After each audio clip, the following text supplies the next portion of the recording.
verse number 30. Vidhihinam Vidihinam asrushtanam mantrahinam adakshinam shraddha virahitam yajnam tamasam parichakshate. So what is Krishna is telling? Any sacrifice performed without regard for the direction of scriptures, not according to scriptures. In goodness, what was there? According to scripture, it was there. But in ignorance, it is not according to scriptures, without the direction of scriptures, without distribution of prasadam, and without chanting of Vedic hymns and remuneration to the priest, and without faith is considered to be in the mode of ignorance. What are the characteristics here? Either without, first is without direction of the scriptures, and the second is without distribution of prasadam. Prasadam distribution is not there at the end of sacrifice. Without chanting the Vedic hymns and remuneration of priest, that is fourth. And without faith, faith is also not there on the sacrifice. So these 5 characteristics are mentioned for the person who is doing the sacrifice in the mode of ignorance. Clear? So what Prabhupada is mentioning, that faith in the mode of darkness or ignorance is actually faithlessness. So somebody has a faith in the mode of goodness or second.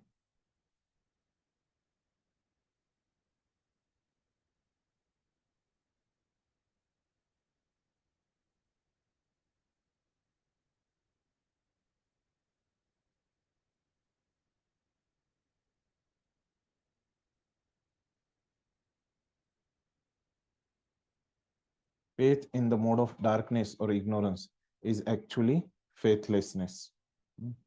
So somebody has a faith in the darkness. Actually, faith is not there. Krishna has mentioned. Without faith is mentioned. So that's why Prabhupada is mentioning here, it is faithlessness. And just Krishna's words, Prabhupada repeating. And sometime people worship some demigod just to make money and then spend the money for recreation. And so these persons in the mode of ignorance, and they worship the demigod and for material benefit. And when they get the material benefit, they spend in sense gratification for recreation, ignoring the scriptural injunctions. And such ceremonial shows of religiosity are not accepted as genuine. This is not genuine sacrifice. They are all in the mode of darkness. And this sacrifice which they have performed, they are in the mode of darkness. They produce a demoniac mentality and do not benefit human society. And so why they produce demoniac mentality? Because demons, we saw in chapter 16, do not follow scriptures. And here also Krishna has spoken in verse number 5th and 6th of this chapter. And do not follow scriptures. And they do not have faith in the scriptures. And as good as they do not consider without faith. And here also they are not following the scriptures. And so that's why they are demoniac people. Person who are doing sacrifice in the mode of ignorance, they are demoniac. So now Krishna has completed here the sacrifice in 3 modes. And ignorance was remaining, that he has explained in verse number 13. So now he will mention the austerity now. Austerity in the 3 modes. So before explaining the austerity in the 3 modes, he will explain about the concept of the austerity. And so regarding that, he will speak some verses. um, something if acharyas have said on the this I will see.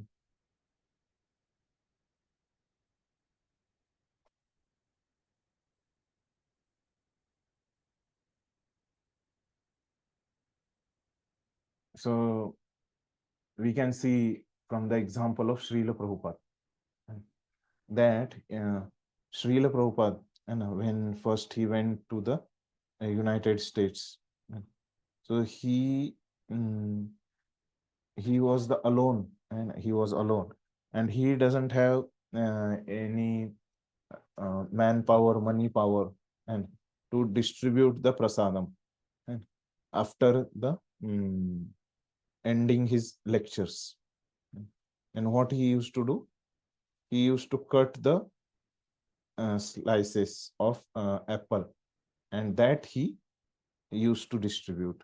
And so we can see that how Prabhupada, he has, in very difficult situation also, he has followed this rule of distribution of prasadam, and after any sacrifice, especially after his lectures. And another point here is that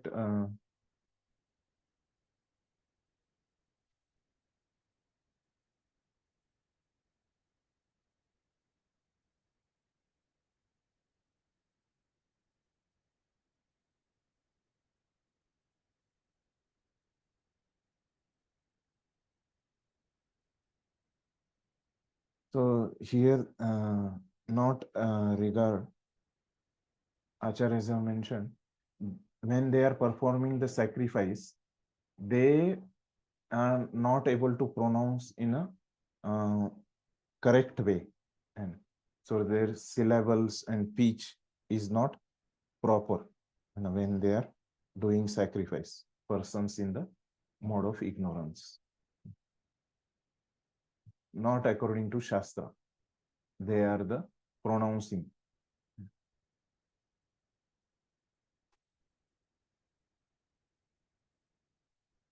So before explaining the austerities in three modes, Krishna explained the austerity for the body, and in verse number 14. So what is the austerity for the body? Krishna explained. Deva Dvija Guru Pradnya Pujanam Shaucham Arjavam Brahmacharyam Ahimsa Cha Shariram Tapa Uchyate. So Krishna is mentioning austerity of the body consists in worship of the Supreme Lord. So first is worship of the Supreme Lord. And also the worship of the Brahmanas and spiritual master. Worshipping these three is the austerity for the body. And also superiors like father and mother. Worshipping these four, Supreme Lord, Brahmanas, spiritual master, and superiors like father and mother. And worshipping them is the austerity for the body. This is first point. And second is cleanliness. And then simplicity, celibacy, and non-violence. So these five things are austerity for the body. So Prabhupada will explain, and somebody can read the purport.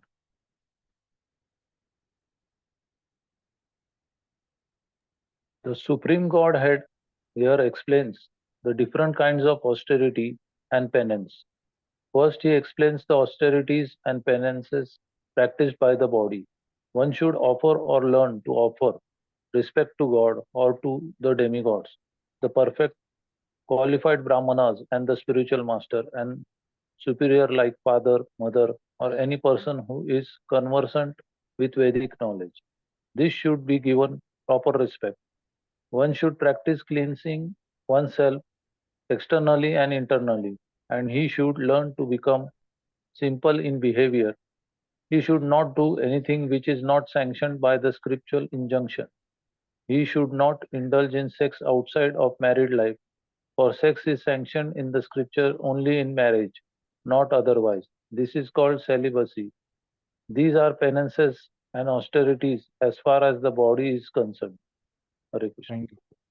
So Prabhupada has mentioned here 4 points. And so total, how many points were there? 5 points were there. And so first Prabhupada is explaining that now Krishna will has mentioned the austerities for the body in this verse. And first austerity, Prabhupada is explaining here. One should offer or learn to offer respect to God or to the demigods, to the perfect and qualified brahmanas. And how, what kind of brahmanas? Perfect and qualified, and the spiritual master and superiors like father, mother, or any person who is conversant with Vedic knowledge, and anybody who is following the Shastra. This is Prabhupada has added. And this is not mentioned by Krishna. Yes. This is correct, but this is Prabhupada's realization. And new point, this is that I. So simple Prabhupada has, whatever Krishna has told, that Prabhupada has mentioned. And he has added here that any person who is following the Vedic knowledge, to that person also we worship. We should offer respect or worship. Then second, this should be given proper respect. Second, he is mentioning cleanliness. And so many times before also Prabhupada has mentioned cleanliness. And at that time also, he has mentioned the same point, external cleanliness, internal cleanliness. And so how external cleanliness will person can maintain? Already we have studied. Somebody can repeat. How can we one externally clean? In 13th chapter, Prabhupada has mentioned. Hare Krishna Prabhuji, can I answer? Yes, Prabhuji. External cleaning is taking bath at least 3 times. Yeah, that is correct, Prabhuji. Thank you. Prabhupada has Thank you, mentioned Prabhuji. previously that external cleanliness we can maintain by taking bath. And internal cleanliness, how we can maintain?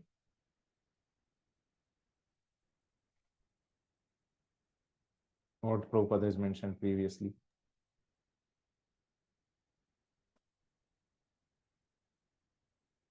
Chanting attentively, Prabhuji. Yes. Thank you, Prabhuji. So Thank you. chanting holy name, and especially Hare Krishna Mahamantra, we can maintain internal cleanliness. Then third point, and he should not do anything which is not sanctioned by the scriptural injunction. And he will follow the scriptures. And so which is this point? This is for simplicity. And a simplicity means what he will do?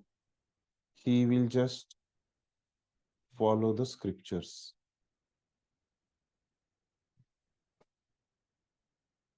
He will not do anything else. And that is simplicity. He should not indulge in sex outside of marriage life. For sex is sanctioned in the scriptures only in marriage and not otherwise. This is celibacy. And celibacy means having sex in marriage life only. And this is brahmacharya.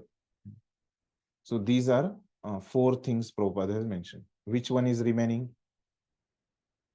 Non-violence and ahimsa. Non-violence, ahimsa is remaining. So previously Prabhupada has mentioned on non-violence. And somebody is remaining from in 13th chapter, what he has mentioned. 13th chapter, 20 items of knowledge.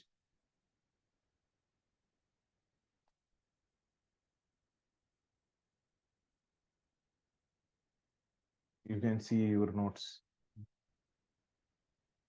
whatever you have written at that time.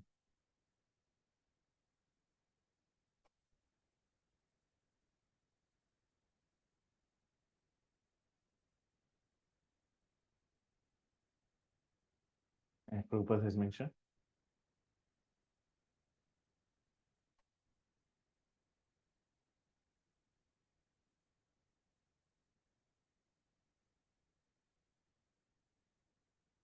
Nobody has written.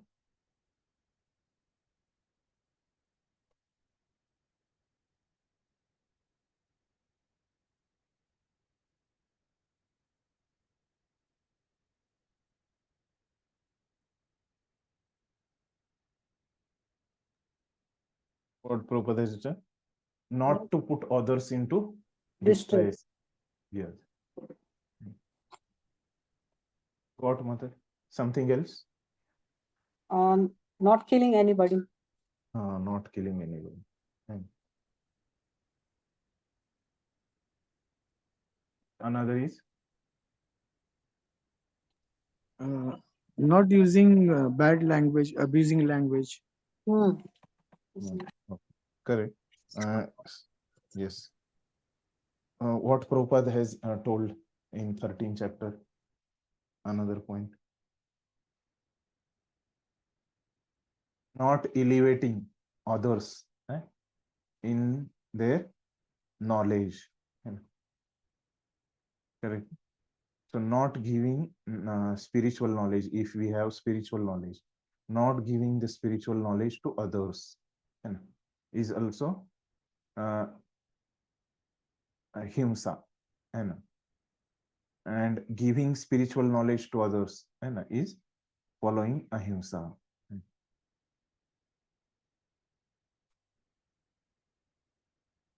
So these 5 points Krishna has mentioned here as the austerity for the body. And we see some addition from the acharyas if it is there.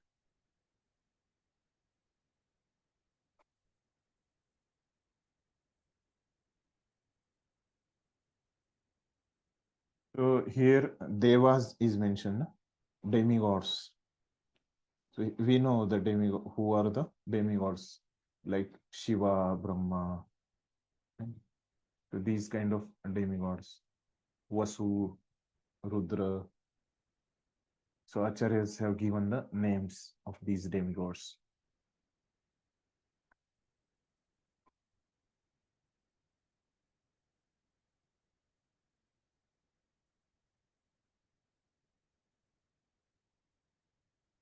And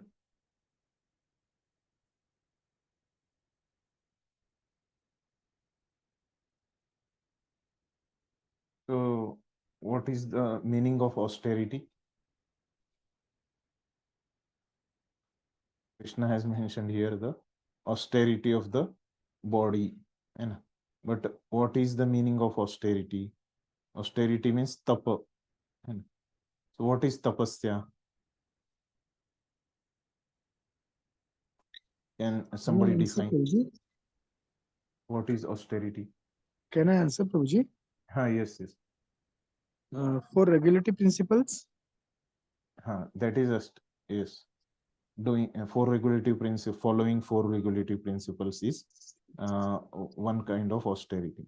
But what is the concept of austerity? And some definition kind of thing. giving up something we like most for the pleasure of the Lord. Yes, thank you, bro. So Thank you, Prabhuji. whatever we like, so voluntarily we give up, and nobody forces us to give up for the pleasure of the Lord. That is austerity. And so voluntarily we accept the inconveniences, and voluntarily accepting inconveniences for the pleasure of the Lord, and for pleasure of the Lord.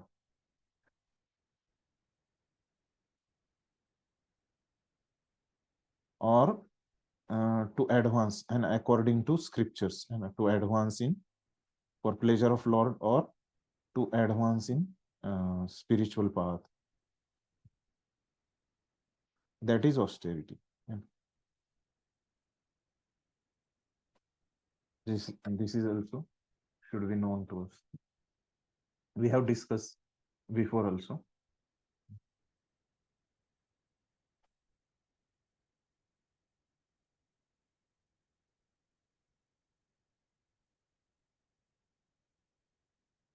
So now in next verse, Krishna is describing the austerity for the speech.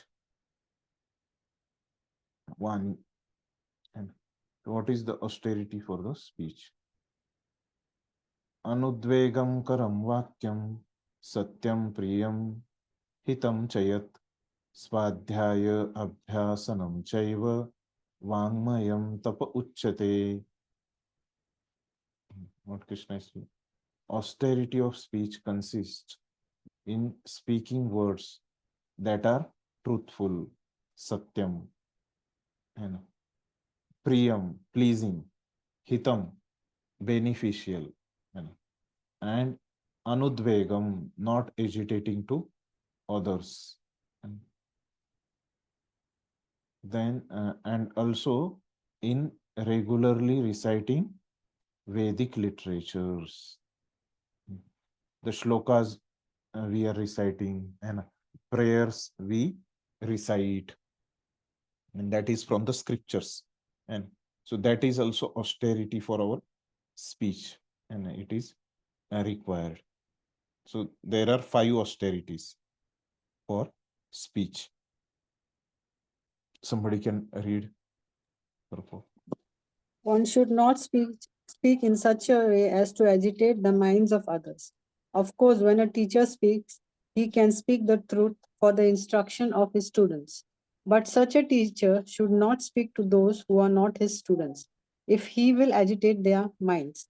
This is penance as far as talking is concerned. Besides that, one should not talk nonsense. The process of speaking in spiritual circles is to say something upheld by the scriptures. One should at once quote from scriptural authority to back up what he is saying. At the same time, such talk should be very pleasurable to the ear. By such discussions, one may derive the highest benefit and elevate human society. There is a limitless stock of Vedic literature, and one should study this. This is called penance of speech.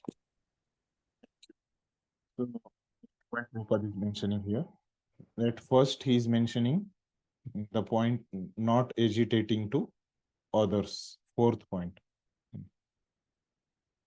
So he just mentioned that one should not speak in a such a way to agitate other.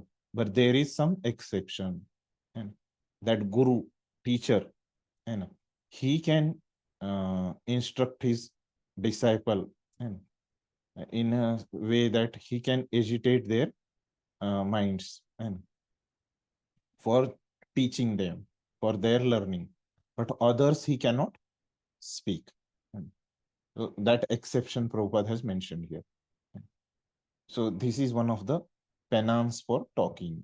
And the first point Prabhupada has mentioned here.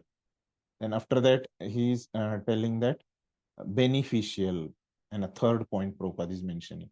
And so only important beneficial things only we should speak, and nonsense. And a nonsense means which are not useful. And that things we should not speak. And whatever we speak, and we should try to speak from the scriptures only. So, and speaking from the scriptures is beneficial to others. And one should at once only quote from scriptural authority to back up what he is saying. And we should give reference also, and from where we are speaking from the scriptures. At the same time, such talk should be very pleasurable to the ear. So another point Prabhupada is telling that it is very pleasing. Second point, it is very pleasurable to the ear of others. And by such discussion, one may derive the highest benefit and elevate human society. And now he is mentioning the fifth point, regularly reciting Vedic literatures. And there are unlimited and limitless stock of Vedic literatures, and one should study this, recite this. And this is our austerity of speech. And so Prabhupada has mentioned the 4 points. And so which one is remaining now? They are truthful. So so whatever we speak, that is very, we should not speak lie.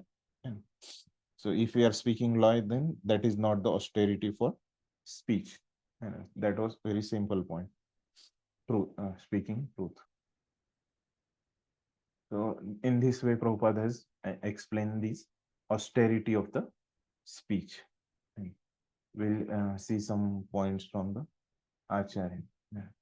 So now this austerity which Krishna is mentioning, this is for all the people, and it is not only for the devotees, but all the human beings. Krishna has mentioned this austerity for body, speech, and mind. So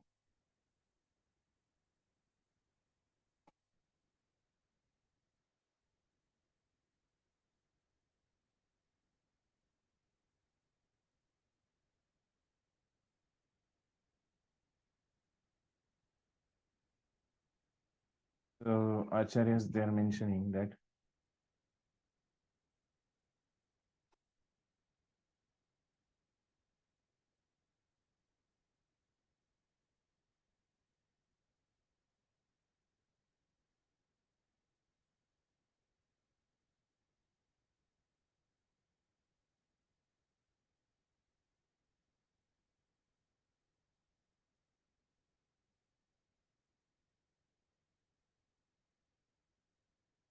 they are mentioning that we should memorize the verses from the scriptures. And Chaitanya Charan Prabhu, he is mentioning. And so Acharyas, they have written almost the same point which Prabhupada has written. And so Chaitanya Charan Prabhu, he is mentioning that we should memorize the verses and of the scriptures. And if we memorize the verses of the scriptures, then our mind will be calm, cool, composed. And if we memorize the verses, then what happen? He has given to understand this point, how memorization of verses will help us. And so he was telling that when we study the scriptures, we study books like Bhagavad Gita, and so that knowledge, and which is there in the books, is the like money. Our money is there, where we store the money in the bank, and is same as the knowledge in the books. And he's comparing money in the bank with knowledge in the books. And in another place also money is there, where we keep another in our pocket.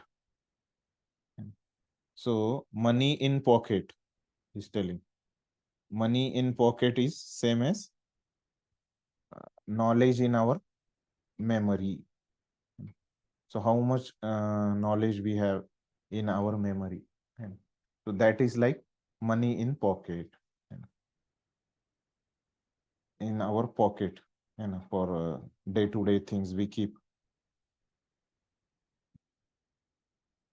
So for from this analogy, it will be very clear.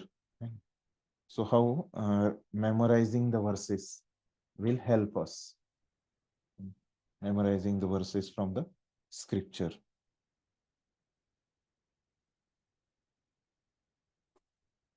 Next verse we'll read. Next verse is austerity of the mind. So till now, Krishna has mentioned the austerity of the body and austerity of the speech.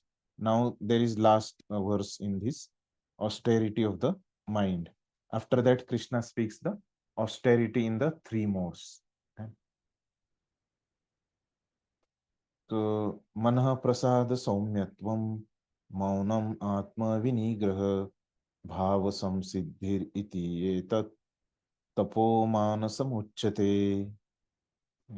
What is austerity for the mano? Tapo manasa uchyate. Satisfaction. And simplicity, gravity, self-control, purification of one's existence are the austerities of the mind.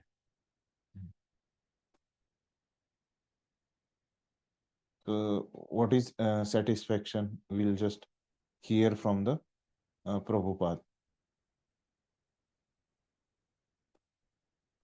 All the points, then we will add from the acharyas. Somebody can read.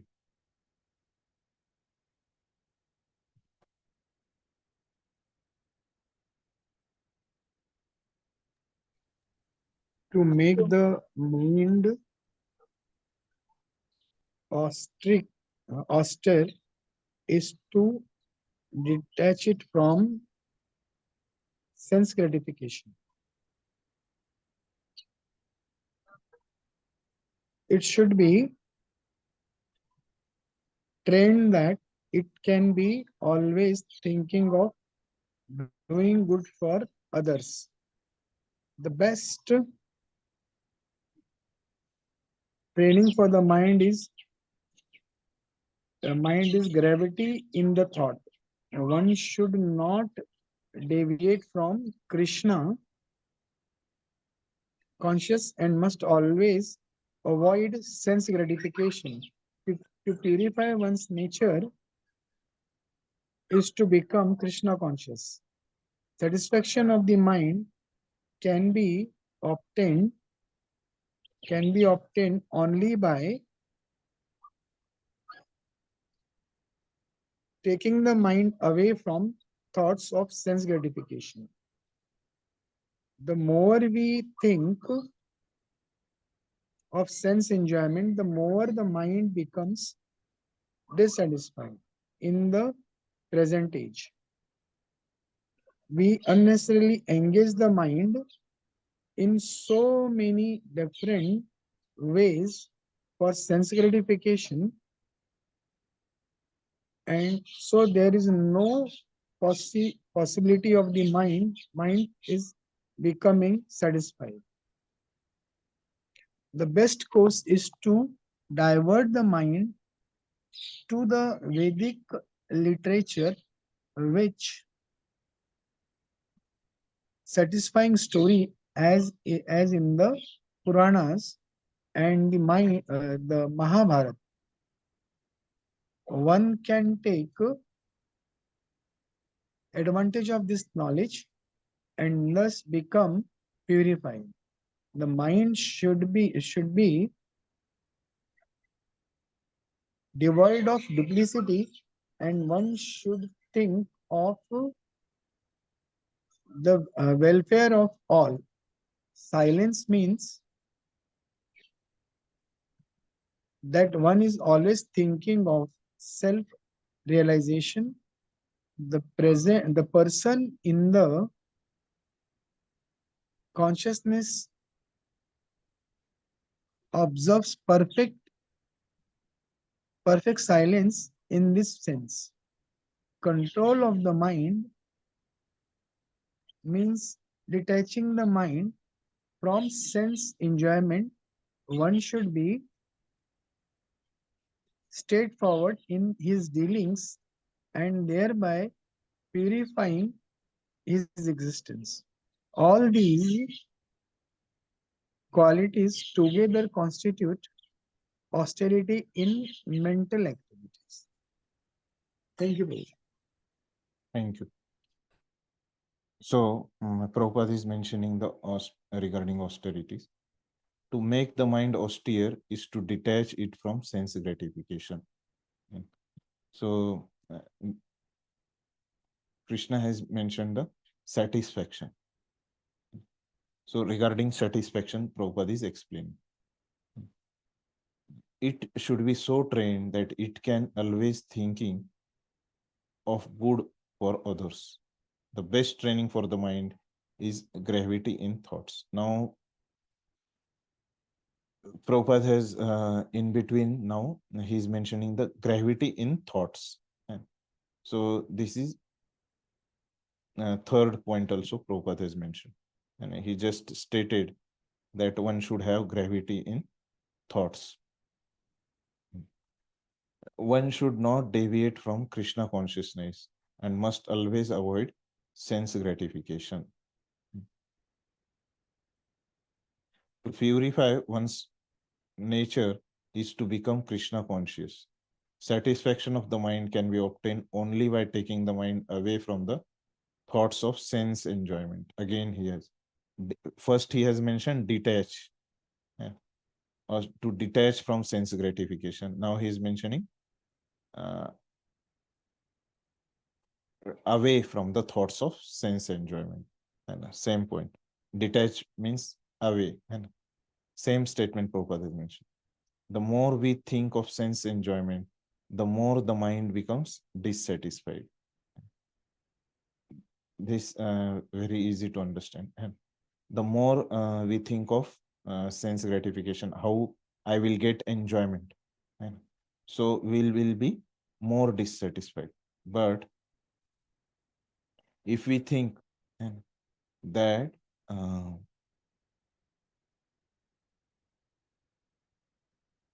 to detach from this sense enjoyment tendency, what Prabhupada is suggesting, we have to divert our mind to Vedic literatures and study of Vedic literatures, and which is full of satisfying stories like Puranas and Mahabharata.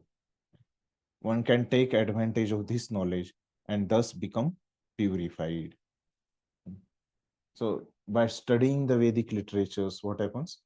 Our mind will be diverted from the thoughts of sense enjoyment, and we will be satisfied. The mind should be devoid of duplicity, and this is regarding simplicity, and opposite, devoid of duplicity, and duplicity should not be there. One should think of welfare of all. If we are thinking good for others, and then we are simple, and that is austerity for mind. Silence means that one is always thinking of self-realization. That is silence. Mauna, Krishna has mentioned Mauna, silence. The person in Krishna consciousness observe perfect silence in this sense. Devotee, one who is Krishna conscious, is silent. Control of the mind means detaching the mind from sense enjoyment. One should be straightforward in his dealing and thereby purify his existence. All these qualities together continue austerity in mental activities. One should be straightforward means one should be simple, and simplicity in his dealing with others, and one should purify his existence, his life. So this is austerity for the mind. So we see the satisfaction, and so satisfaction is not just an emotion, so but it is a decision, and so we have to decide, and that I want to be satisfied, then only we can be satisfied. And how we can be satisfied? By taking our mind away from the thoughts of sense enjoyment, Prabhupada has written. So if our mind is on sense gratification, then we cannot be satisfied. So this is about satisfying. So we can think the pastime of Krishna. We can read the Vedic literature to divert our mind from the thoughts of sense enjoyment. And then simplicity is one of the state of mind. And so what Prabhupada has written here is that we can be think of welfare of others, and then we are simple. Then gravity is we should be thoughtful and grave in thinking. Purification of one's existence, and how we can do that? By reading the scriptures, by practice of devotional service. So these are some austerities of the mind. which Krishna has mentioned. Now, if somebody is doing austerity of body and mind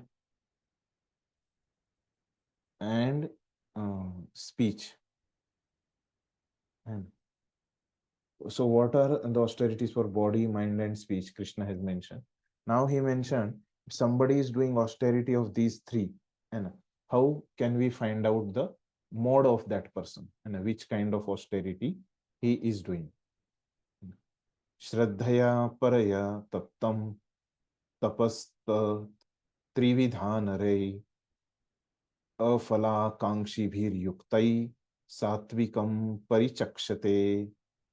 So what Krishna is telling? This is threefold austerity. If austerity is performed with transcendental faith by men not accepting material benefits, and faith is there and in the austerity. And what kind of faith? If I perform austerity and if I do austerity, then what will happen? My heart is purified and Lord will be pleased, and that faith is there. With that faith he is doing austerity, and he doesn't want anything in return from the austerity. He selflessly and without any material desire, material benefit, person is performing the austerity and for the sake of supreme, only for the sake of supreme absolute truth is austerity in the mode of goodness. Understood this translation?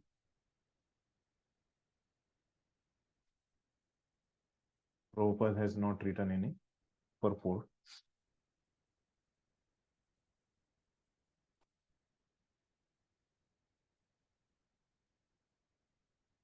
So same translation is given by Acharyas. And clear, no? Very easy.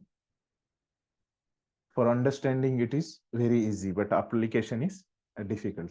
Application in our life. Then next, mode of passion, austerity in the mode of passion. Satkara pujartham tapodambhena chaivayat kriyate tad iha proktam rajasam chalam adhruvam. Penance perform out of pride. Penance means austerity. And austerity perform out of pride and for the sake of gaining respect. Pride is there. He wants respect, honor, and worship is said to be in the mode of passion. And he wants honor also, he wants respect also, and that person wants to be worshipped by others. These three desires are there, and that is austerity in the mode of passion. It is neither stable nor permanent. These kind of austerity, they are neither stable and nor permanent. Means somebody can read the purport. Sometimes penance and austerity are executed to attract people and receive honor, respect, and worship from others. Persons in the mode of passion arrange to be worshipped by subordinates and let them wash their feet and offer riches. Such arrangements artificially made by the performance of penances are considered to be in the mode of passion. The results are temporary. They can be continued for some time, but they are not permanent. Thank you. So Prabhupada is explaining, and sometimes austerities, and they are executed for attracting people, impressing people, and impressing other people, attracting them, and receive honor, respect, and worship. And so for this respect, people perform the tapa, and so they want their name in, they want to attract people, means now in current times they want their name in Guinness book, and they want to make record, and they some people they pull the aeroplane, the helicopter by the teeth, and they tie one rope to the aeroplane and another end of the rope in their mouth. And so these kind of austerities, and they are in the mode of passion, and for the name of for the sake of fame they perform. And a person in the mode of passion and arranged to be worshipped by subordinates, and many gurus, and they want their disciple to wash their feet in the public, and they want the big dakshina, big riches, and from their disciple, and for that they become the guru. Their purpose of becoming guru is not the service, and but earning the respect from the disciple. Such arrangements artificially made by the performance of penances are considered to be in the mode of passion. So this is mode of passion. And last point, it is mentioned that they are the results of this kind of austerity. They are neither stable, not permanent. And what is the meaning of this? Means the result coming from the austerities and from the mode of passion and is there. Some results come and they get some fame and for some time, and result will come, but it will be there for only for some time, and means it is stable for only small duration, and after that it will vanish, and we, there then their reality comes out, and many times it happen, and after some times we discover that such and such people, they are not the genuine genuine, and their faults and their bad behavior, and that comes out. Then what happens, that nobody will give them respect, honor, and so that will be there for some time only. They can cheat to others and in the mode of passion. After some times their reality will come out, and their original face will come out. So this is the austerity in the mode of passion.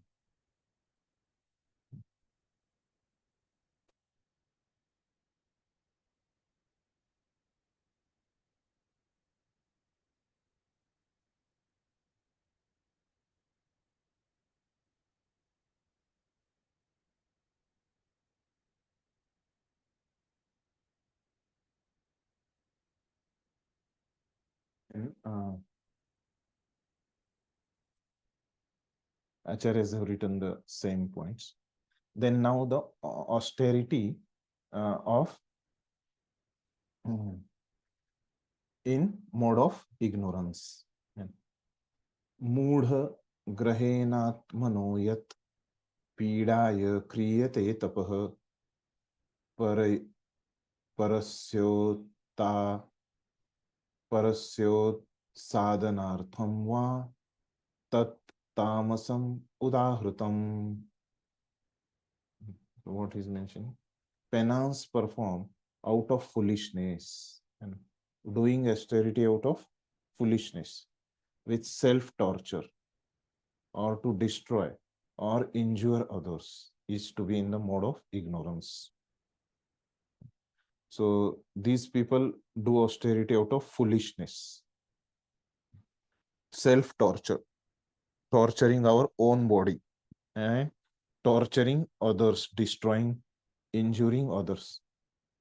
Own body also they torture, and others' body also they torture. That is mode of ignorance.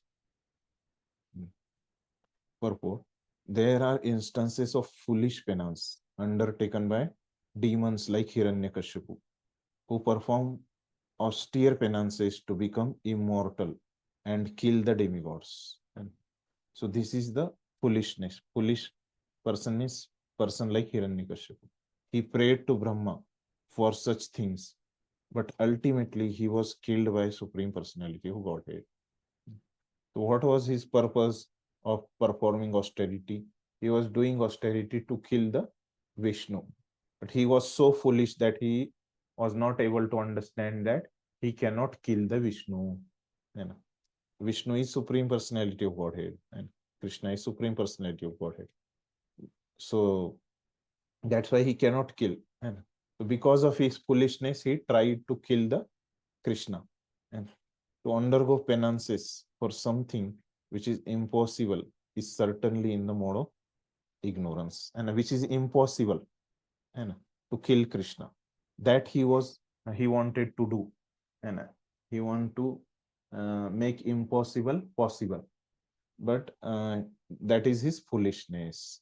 And so similarly, and there was one Vrakasur story, and all of you might have heard Vrakasur story. So he performed the he worshipped whom? Lord Shiva. And what benediction he asked? Somebody knows? Vrakasur. What benediction he asked from Lord Shiva? He asked Prabhuji for that whoever's head he keeps the hand, and he will be destroyed. He will be burned. Yes, yes. Thank you. So Thank you, Vrakasur sir. asked the benediction to Lord Shiva that whoever on whoever head he keeps the hand, and that person will be burnt, and immediately. So this is what this is austerity for destroying, injuring others. So this kind of austerity is done by Vrakasur. This is austerity in the mode of ignorance. And also there is a famous story that one person is being asked by the Lord, and what is your desire? I will fulfill that desire. And what that person asks is that, and Lord gives the condition that whatever I will give you, I will give that twice of that amount I will give to your neighbor. And this person, what he asks, please destroy my one eye.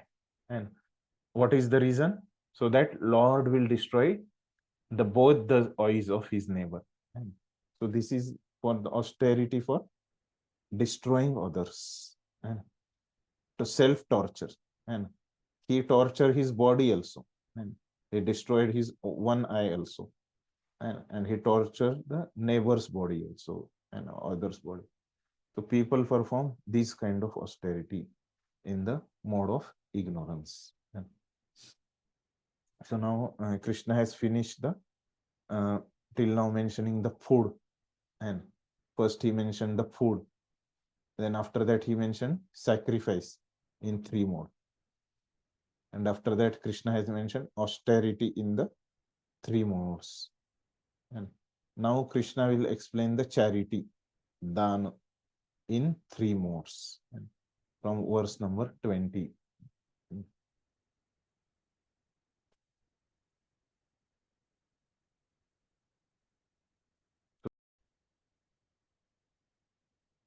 So दातव्यम इति यद्दानं दीयते नु पकारिणे देशे काले च पात्रे च तद्दानं सात्विकं स्मृतम्. So what Krishna is telling, the charity in mode of goodness, charity given out of duty, without expectation of return, and at the proper time and place, out of duty, without expectation of return, at proper time and place, and to a worthy person, and is considered to be in the mode of goodness. And if these four characteristics are there, then charity is in the mode of goodness. Somebody can read.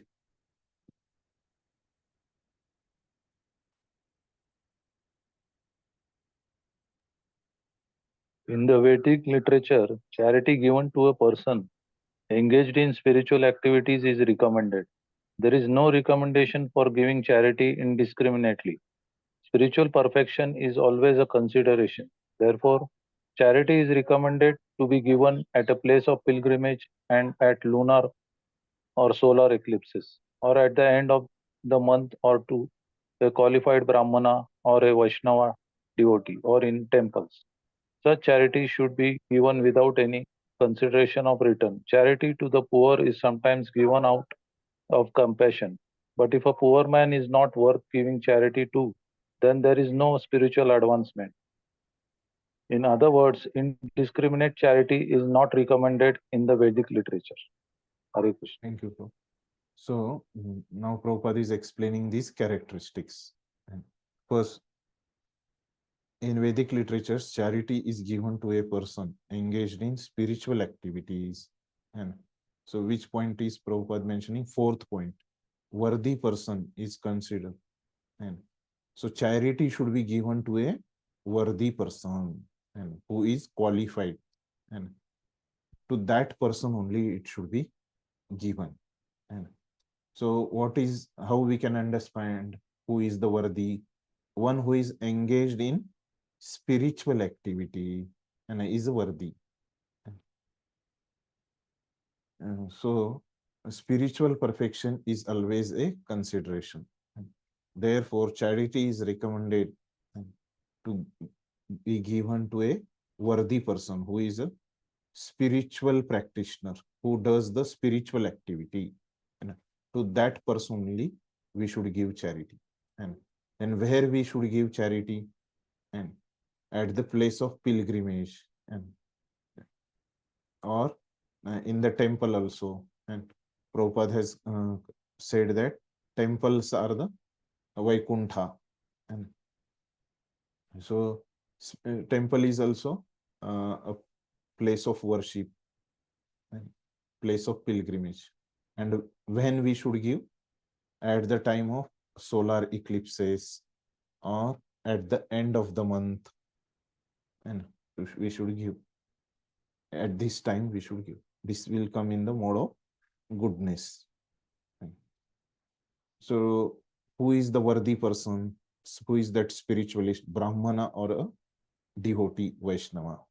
And or in temples, means pilgrimage. Without any consideration of return. So what is that? Given out of duty without expectation of return. Second point. And without expectation of return. If we give charity to the poor and out of compassion, like poor person, he is hungry for many days, and so somebody gives charity to poor person, but such a poor person is not worthy, not worth. And means what? Such a poor person is misusing our money, and he is misusing and money for wrong, and he wrong activities, he is doing sinful activity, then there is no spiritual advancement. In other words, indiscriminate charity is not recommended. So there should be discrimination, and whom we should give charity and whom we should not be give the charity, and that discrimination is allowed.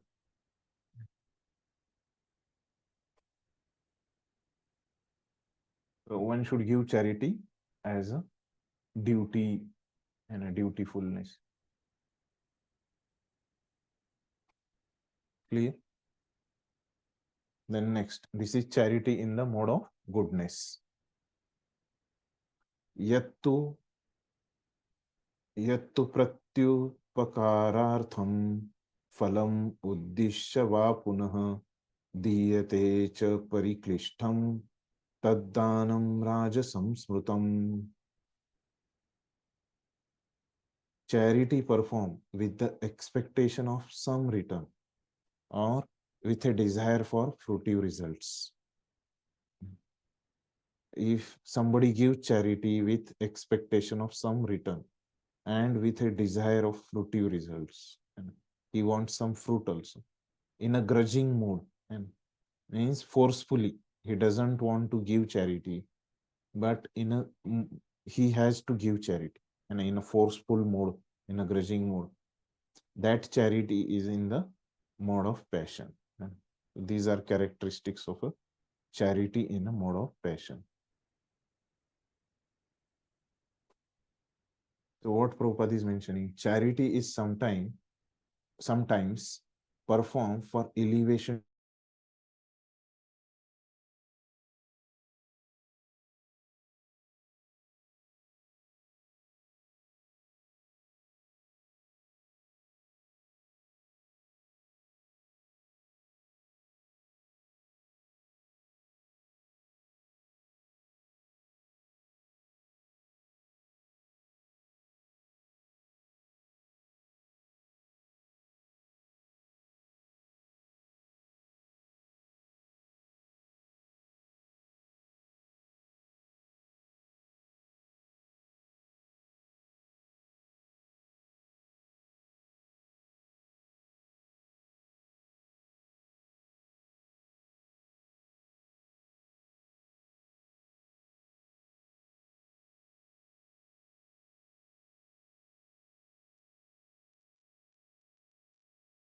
Sorry, here network got disconnected. Uh, sharing is not visible, no? Is it visible? No, Prabhuji. No, Prabhuji. Okay. Yes, now it is visible.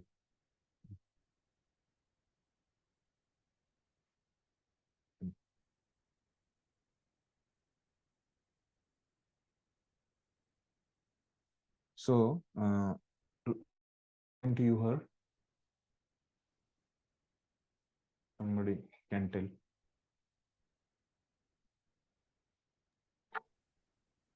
The first line only, Prabhuji.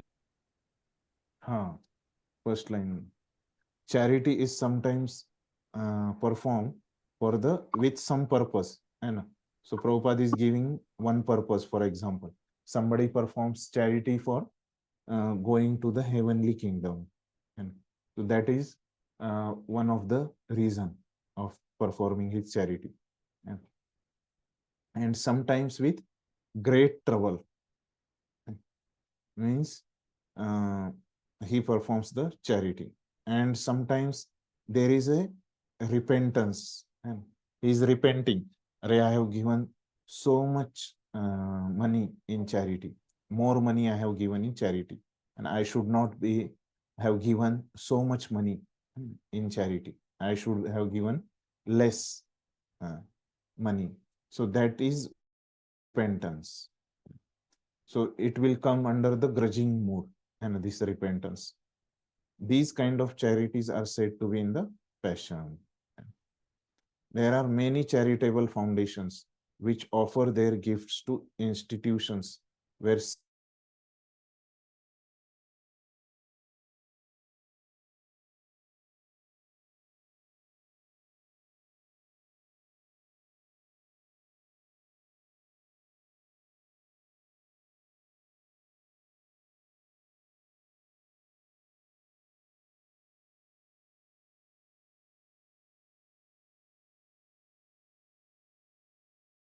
in transcendence, means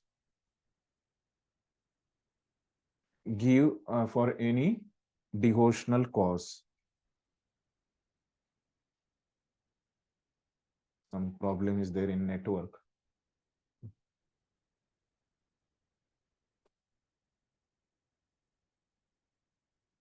Clear?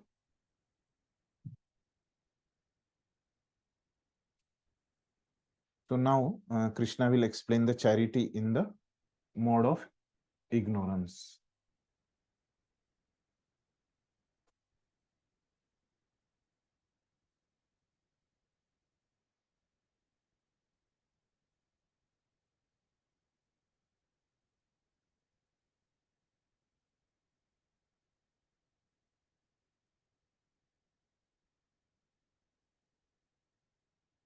So what we study in the mode of passion is what I am getting in the return, and I am giving charity, so what I am getting in the return.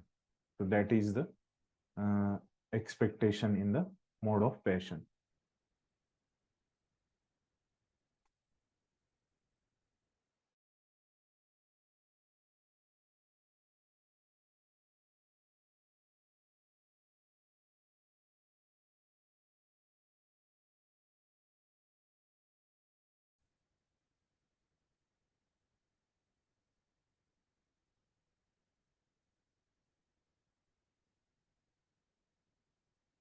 So, hmm.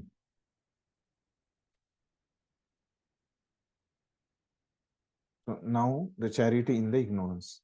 Adesha kale yaddanam apatrebhyascha diyate asatkrutam avajnatam tat tamasam udahritam.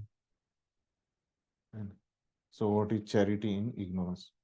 Charity performed at an impure place, at an improper time, to unworthy persons or without proper attention and respect is said to be in the mode of ignorance. These are characteristic. And what are they? Place is impure, first characteristic. Time is improper, to unworthy person without proper respect or attention. And these four characteristics are there, then that is charity in the mode of ignorance. So contribution for indulgence in intoxication and gambling are not encouraged here, in which it is unworthy persons, and the person who is doing intoxication and he is doing gambling, for that kind of person we should not give charity. That sort of contribution is in the mode of ignorance. Such charity is not beneficial, and rather sinful persons are encouraged, and so we are helping them to for doing more sin, and we are encouraging them, and so this is not good.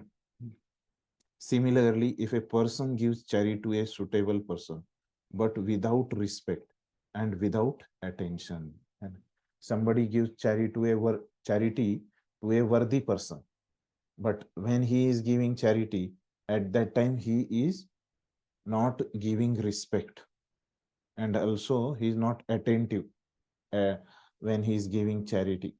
Uh, so that is also in the mode of darkness. So respect also should be given with charity. So that is also required. So sometimes people they give liquor bottle as a gift, and so this is charity in mode of ignorance, and sometimes they give food and in charity, but what they give meat and they give in the charity, and this is also charity in mode of ignorance.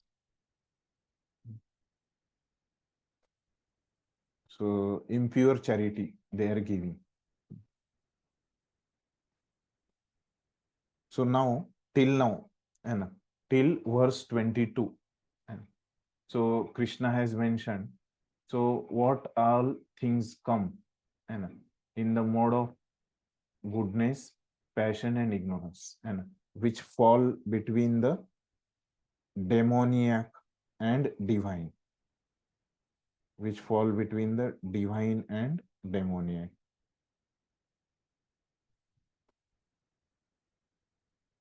So Krishna has explained all that thing, and these are three modes, and how we can identify four categories Krishna has mentioned. And Krishna has mentioned austerity, sacrifices, and first, and he has mentioned the food also, and charity. by observing the person's activity, we can say that person is in which mode. And so how to identify that? Krishna has explained. Now, whichever mode that person is, and so how he can go from that mode to divinity, and how he can become a divine, and what he should do, and to get out of these three modes. Now Krishna is giving solution. And till now, Krishna has mentioned the problem and the condition of the people, those who are in the three modes. Now Krishna will mention from verse number 23 to 28 how one can get out of the three modes.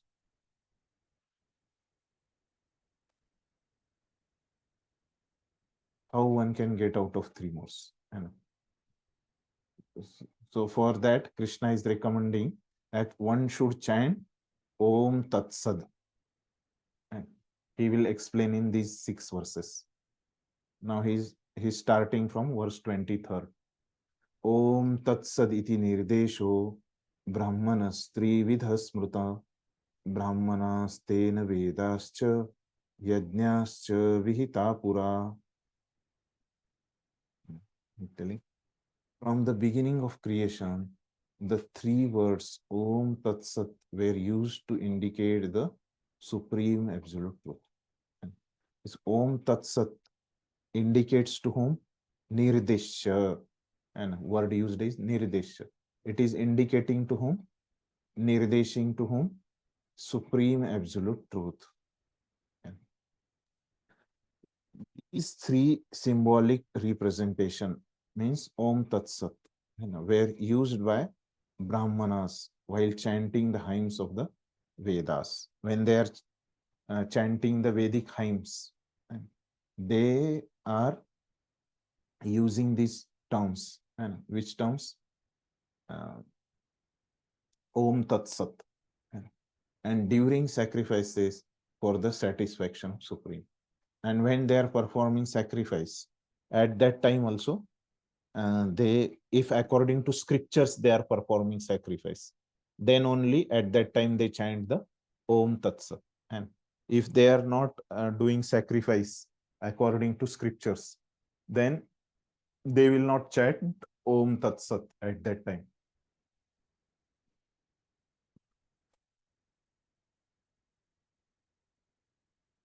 Then, so what is this Om Tat Sat? And first we'll see that. Om Tat Sat is secondary name of Krishna. And because here it is mentioned, it is indicating to supreme absolute truth. And so it is Krishna's name and in the material world. And Om Tat Sat. So that's why it is secondary name. Om Tat and Sat. And Om Sat Tat. This is name for Krishna in material world. And so that's why it is called a secondary name of Krishna. So this Om, now in detail, Krishna will explain the meaning of each 3 words ahead. But for now, it is Krishna's name and a secondary name. And all 3, these Om, Tat and Sat, they are all transcendental words. And this is mentioned by Krishna because it is Vedic sound, and which Brahmanas are reciting, and they are reciting at the time of sacrifices also.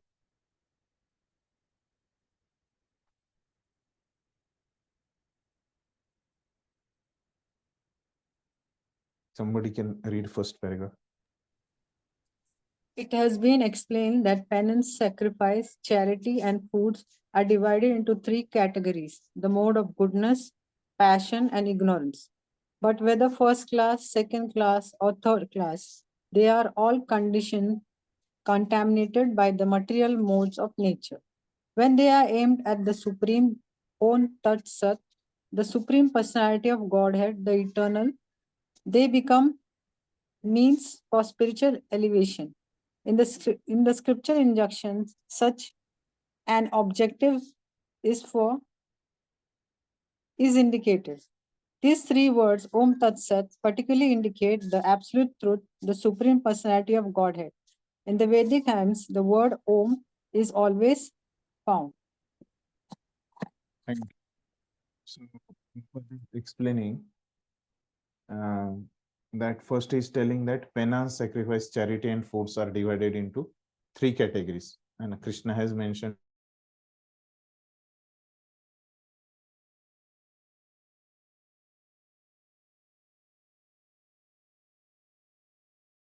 class or third class, whichever category they belong.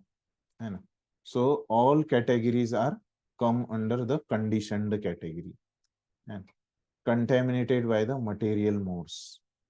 So all category fall in that.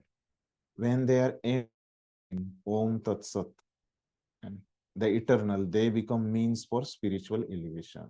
And so if all modes are in the uh, contaminated stage and they are in the conditioned stage. And so how to get out of that conditioning, that contamination is by chanting Om Tat Sat and doing that thing for the Supreme Personality of Godhead. In the scriptural injunction, such an objective is indicated. So these three words, Om Tat Sat, particularly indicate the absolute truth, Supreme Personality of Godhead. In the Vedic hymns, the word Om is always found. Krishna has also mentioned in the 10th chapter that he is the Omkar and Pranavaha Sarva Vedeshu. So everywhere this word Om is found. Somebody can read this alone.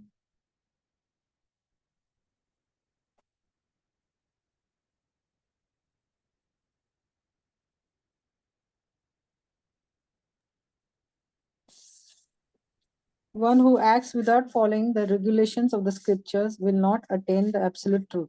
He will get some temporary result, but not the ultimate end of life.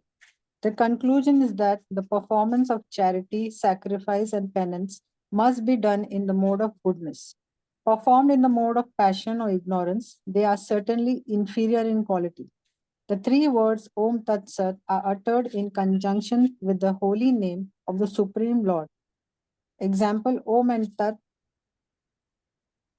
Vishnu, wherever Vedic hymns or the holy names of the Supreme Lord is uttered, Om is added. This is the indication of Vedic literature. These three words are taken from Vedic hymns Om iti itat brahmano, Nidishtan nama, Rigveda, indicates the first goal. Then Tat Tvam Asi, Chandogya Upanishad 6.8.7 indicate the second goal, and Sat Eva Saumya Chandogya Upanishad 6.2.1 indicate the third goal. Combined, this become Om Tat Sat. Formerly, when Brahma, the first created living entity, performed sacrifice, he indicated by these three words the supreme personality of Godhead. Therefore, the same principle has been followed by disciplic succession. So, these hymns have great significance. Bhagavad Gita recommends, therefore, that any work done should be done for Om Tat Sat or for the Supreme Personality of Godhead. When one performs penance, charity, and sacrifice with these three words, he is acting in Krishna consciousness.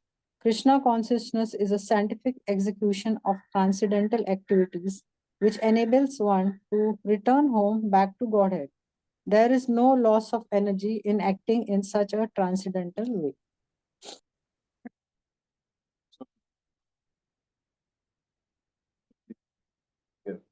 That Prabhupada has explained that till now in this purpose, how to purify the food, sacrifice, austerity, and charity.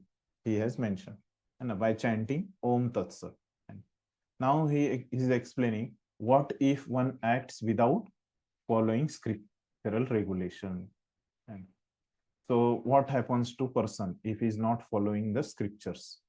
Then he will not attain the absolute truth, supreme personality of Godhead, if he is not following the scriptures.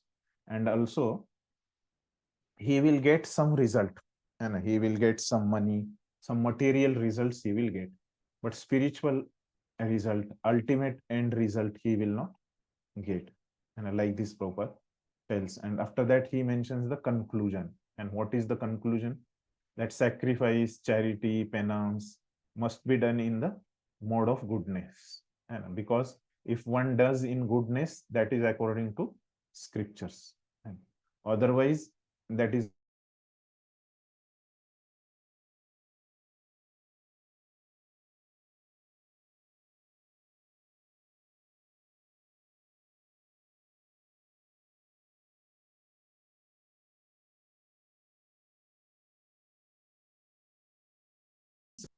he gives first reference that Om Tad Vishnu in the Vedic literatures. Then he gave references from Rig Veda. Om iti etad brahmano medhishtam namo. So from these two places, he gives the reference. Then also from Chandogya Upanishad also he gives, and Tattvam Asi and Sad Eva Saumya. So these third goals. So from these places, this Om Tat Sat is mentioned in these places.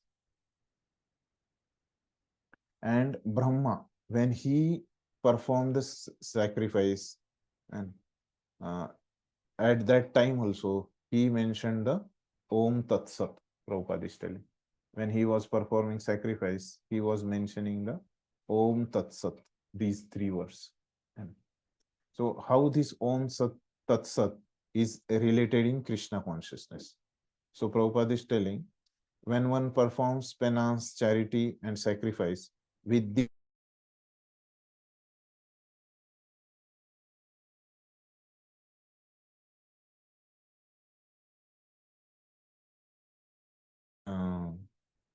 Krishna consciousness is a scientific execution of a transcendental activities which enables one to return home back to Godhead. There is no loss of energy in acting in such a transcendental way. And it only by acting in this transcendental way. There is no loss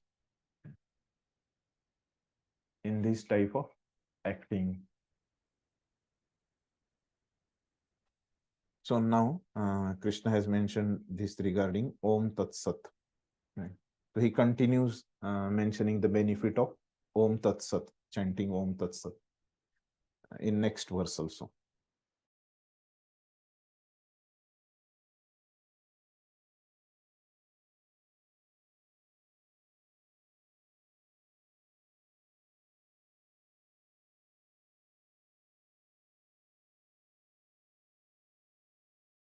Is explaining the word Om only, specifically in the Om Tat Sat in this verse. So what he is telling, that therefore transcendentalist undertaking performances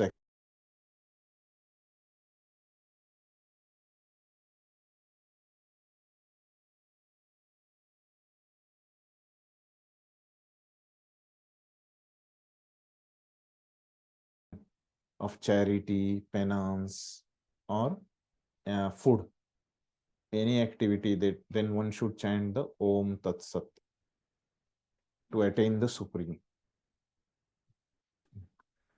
What Prabhupada is telling, Om Tad Vishnu Param.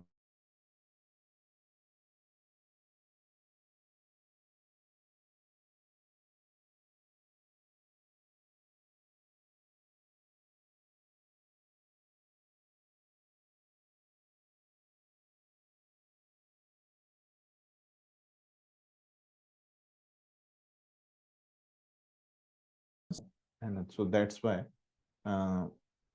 and person will do this activity on behalf of Vishnu. That's why he will achieve the perfection in that activity. This is the benefit of chanting Om Tat Sat. We will purify our activity.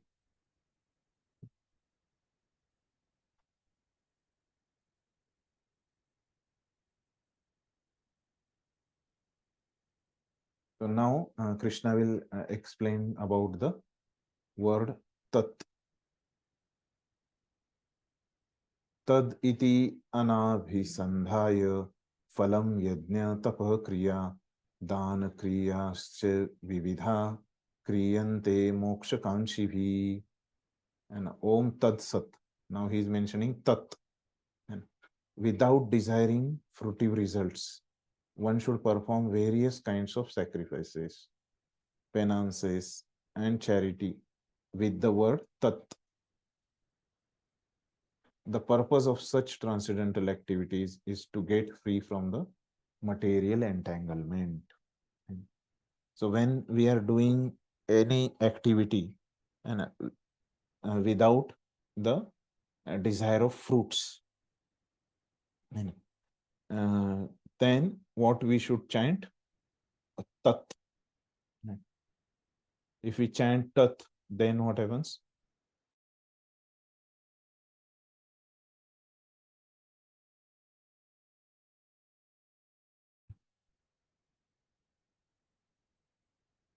It will be connected to the Supreme, as it is mentioned in the scriptures. The sacrifice will be according to scriptures. So Acharyas, they are telling that the word Tat is very powerful because it produces a desire for liberation. So whatever, if desire for liberation is not there, and desire to advance in spirituality is not there, then also that desire will be produced. And if one chants the Tat, so that is benefit of chanting Tat. Be elevated to the spiritual position, one should not act for any material gain. Acts should be performed for the ultimate gain, for being transferred to the spiritual kingdom, back home, back to Godhead.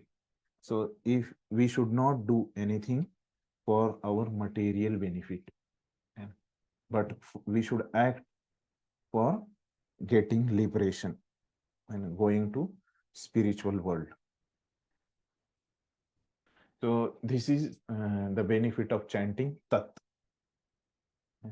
So now Krishna will mention the benefit of chanting Sat in two verses, in verse number 26 and 27. And Sadbhave sadhu bhave cha sad iti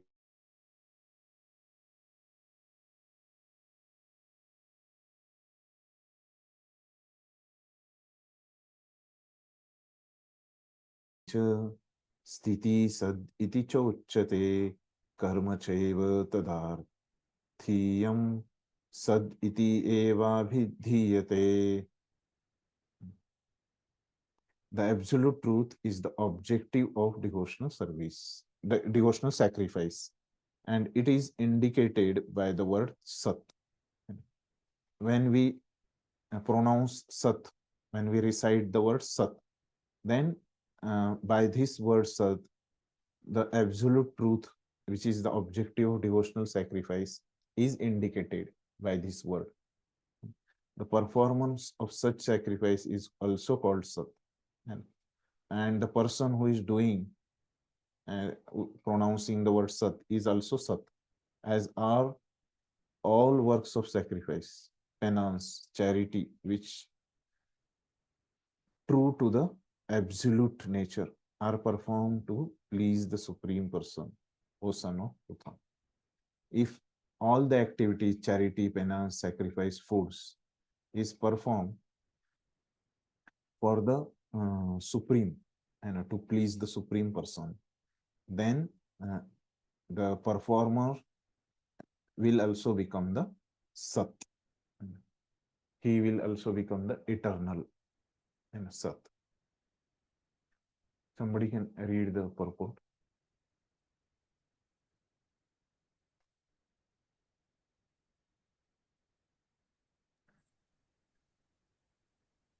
The words Prashasti Karmani or prescribed duties indicate that there are many activities prescribed in the Vedic literature which are purificatory process beginning from the time of conception up to the end of one's life.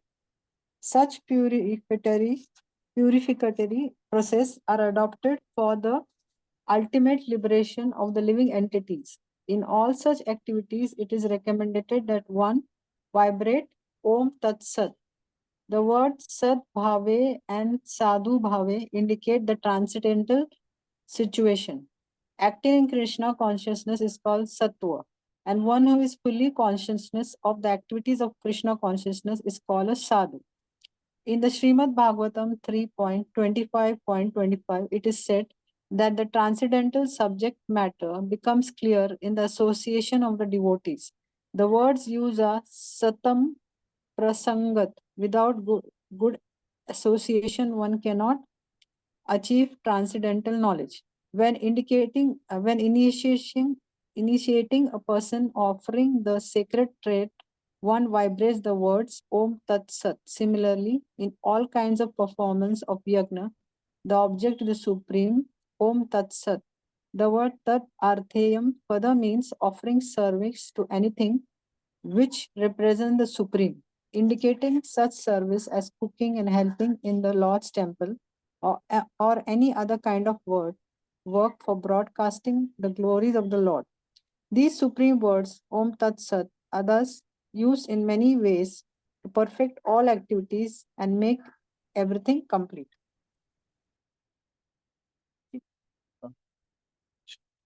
He started by explaining the word Prashante Karmani, means prescribed duties. And so Prabhupada is telling here that this word indicates the prescribed duties. And so one should do prescribed duty for what purpose? For purificatory process, for purification and of one's life. So what is the purpose of doing all these things? For what is the purpose of purification is to achieve the liberation. And how one can do such a purificatory activities? By vibrating Om Tat Sat. And after that, next point Prabhupada is mentioning Sadbhave and Sadhu Bhave. So in that, what is explicates to the transcendental situation. These words indicates the transcendental situation. Situations above the three modes mean transcendental situation. So how we can go above the three modes? Acting in Krishna consciousness. And it is also called Sattva. And we know that Krishna consciousness is above the three modes. If we perform bhakti, then we will go above the three modes. And who is sadhu? Prabhupada is giving definition of the sadhu. One who is fully conscious of the activities of Krishna consciousness is a sadhu. And always he is in the consciousness of Krishna. Krishna consciousness is the sadhu. And where it, after that he is taking reference. Satam prasanga mama virya samvido bhavanti tatkarna rasayana katha. And this verse Prabhupada is quoting.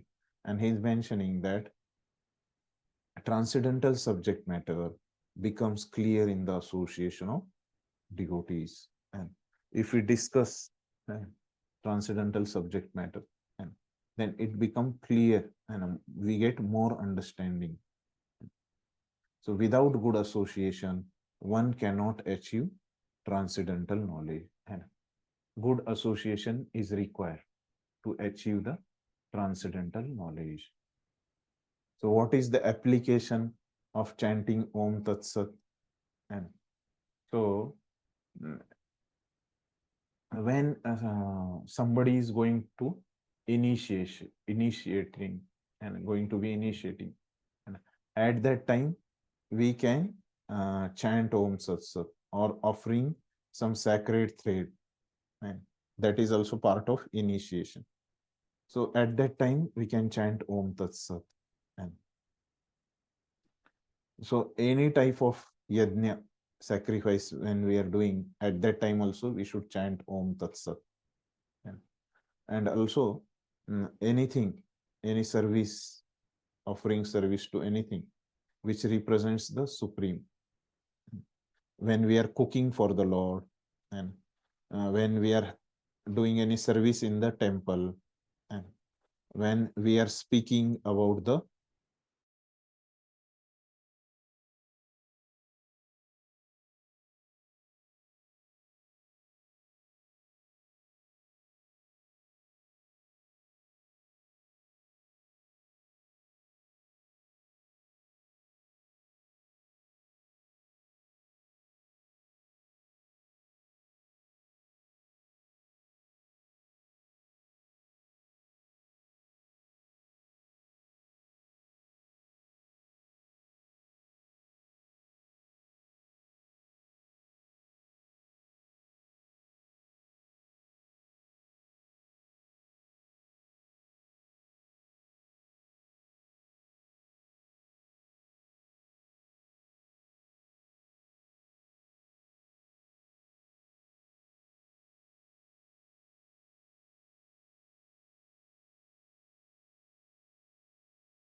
sorry, today I think because of rain some connectivity issue.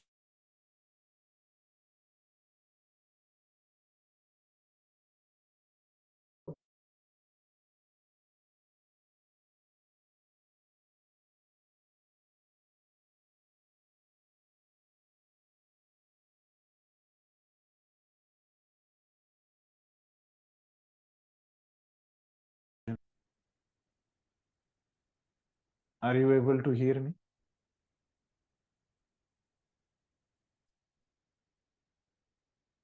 Hare Krishna. Hare Krishna. Somebody can speak. Hare Krishna, Prabhu. Okay. Mataji, we have completed 27th verse, no? All of you could hear, no? Yes, yes, Prabhu. Okay. Now, So okay, now, Prabhu.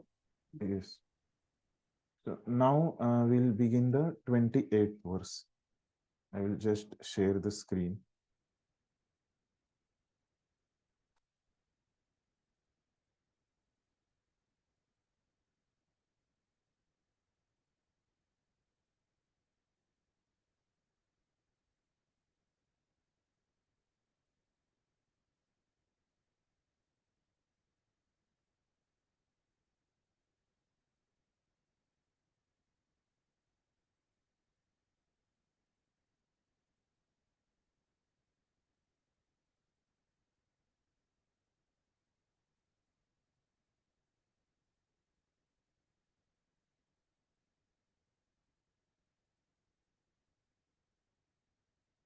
This is 28th verse. Ashraddhaya hutam dattam tapasas taptam krutam chayat asiddhi tyuchyate partha nacha tat pretya no iha. What Krishna is telling? Anything done as a sacrifice, charity, or penance without faith in the Supreme, O son of Prutha, is impermanent, is asat. And so, as in the connection we have, what is asat? Krishna is mentioning in this verse. It is called asat, and it is useless both in this life and in the next life. And fourth chapter also, Krishna has mentioned the same verse, and we saw yesterday that Ashraddha Dhana Purusha, that verse. Then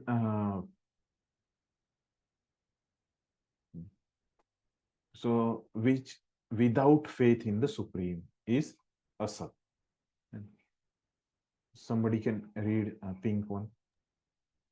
Anything done without the transcendental objective, whether it be sacrifice, charity, or penance, is useless. Therefore, in this verse, it is declared that such activities are abominable. Everything should be done for the Supreme in Krishna consciousness. Without such faith and without the proper guidance, there can never be any fruit. In all the Vedic scriptures, faith in the Supreme is advised. In the pursuit of all Vedic instructions, the ultimate goal is the understanding of Krishna. No one can obtain success without following this principle. Therefore, the best course is to work from the very beginning in Krishna consciousness under the guidance of a bona fide spiritual master. That is the way to make everything successful.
Hare Krishna. Prabhuji sent message in group, Mataji. Please disconnect, Mataji. Next week we will continue.